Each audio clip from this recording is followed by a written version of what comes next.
Hello, my crafty friends. These index cards are super easy and quick to make, and I have made a few here. I've got 6 in total. I'll make the 6th one in this video, and if you'd like to see what I'm going to do with them, please do watch till the end of the video. I think you'll like the little surprise. We're going to use offcuts and scraps of paper for the base of this index card. Anything you have left over from other projects, it's a great way to use all those bits and pieces up. I've selected pieces that are neutral colors, vintagey colors with a little bit of green for color, but you can use anything. You can go with a vintage feel, or you can use bright colors, whatever you like and whatever suits your project. And we're just going to stick these pieces down just randomly. I'm using a glue stick. You could also use craft glue or gel medium, anything you have, but a glue stick works just fine. And we're just going to stick pieces overlapping over the entire face of the index card.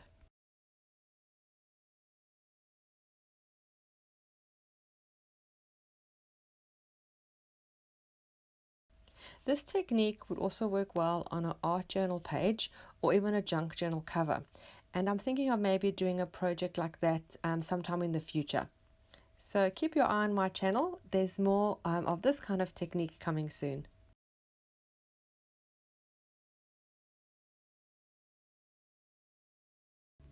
Don't worry about the overhang of the pieces that you have stuck down that are going over the sides. We're going to trim that off. It's easiest to stick down and then trim off than trying to get everything the correct size to start off with.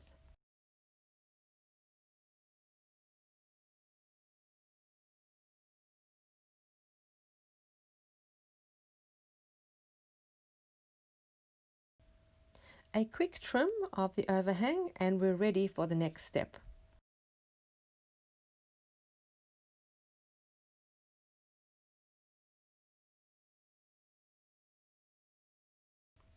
I'm now going to use some gesso and a soft medium-sized brush.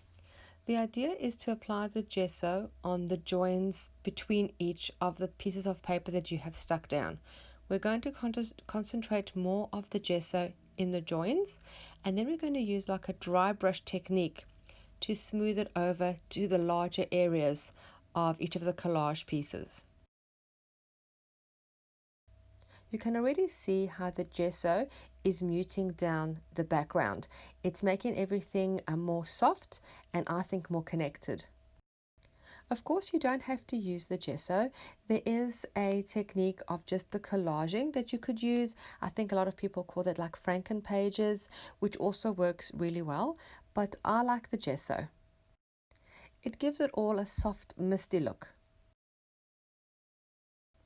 If you don't have gesso, you could also use white acrylic paint.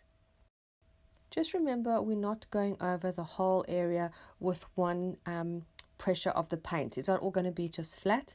We're making it darker near the edges and then lighter closer to the center of the collage pieces.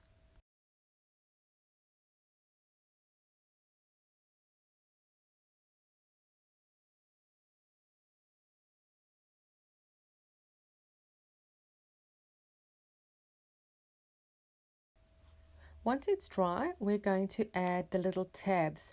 Now I'm putting a tab on the top and 2 on the side. This was inspired by, I'm not sure if I'm pronouncing this correctly, Joey Diffie. She has her own YouTube channel, and I saw some of her index cards on one of the Facebook groups I'm on, and she had the little tabs on the side, which I think looked really cute. So I'm going to use that too.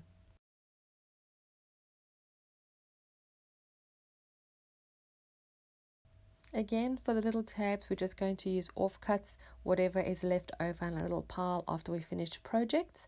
And I'm just going to put a drop of glue just to keep them in place, as I am going to stitch around with the sewing machine. I have 2 pieces of the paper, and then I also have a piece of lace ribbon that I thought was cute, and I'm going to add that too. I'm now going to stitch all the way around using my sewing machine and using black thread. I'm going to do a combination of zigzag and straight stitch, very roughly around. It doesn't have to be perfectly straight. If it's a little bit rough and not straight, it also looks really nice. For the focal point, I'm going to punch out this 1-inch circle of this butterfly cardstock from one of my paper pads. Very, very simple. If you have any other kind of die cut, you could add that, or you could actually leave it without anything on top, any kind of focal point. The card works on its own too. So I've just glued that down with some glue stick, and I've got a black pencil and I'm just scribbling around it just to make the focal point pop out a little bit so it's not too blended into the background.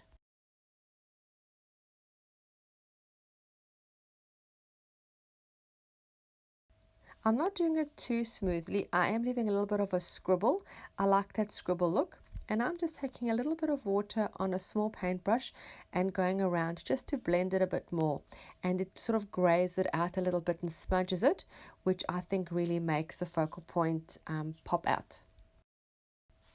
Now, what exactly am I going to do with these cards that I've made? Well, I was thinking that I'd like to send them to you. So I have 6 in total. I will keep one in my stash for reference, but the other 5 I would like to send to 5 of you that are watching this video. If you're interested to receive one of these, whether you're in Australia or anywhere in the world, please just pop your email address below in the comments. I will then send you an email. I will just pick 5 people randomly. I will send you an email to get your postal address, and I'll pop one in the post for you, just for you to have, and maybe you can also make your own to add to the collection, whatever you'd like to do with it. Add it to your journal or just to your stash. So if you're interested, comment below with your email address and I will contact 5 of you to receive one of these. I'd like to thank you for watching this video. If you liked it, give it a thumbs up. Don't forget to subscribe, and I'll see you again soon. Bye.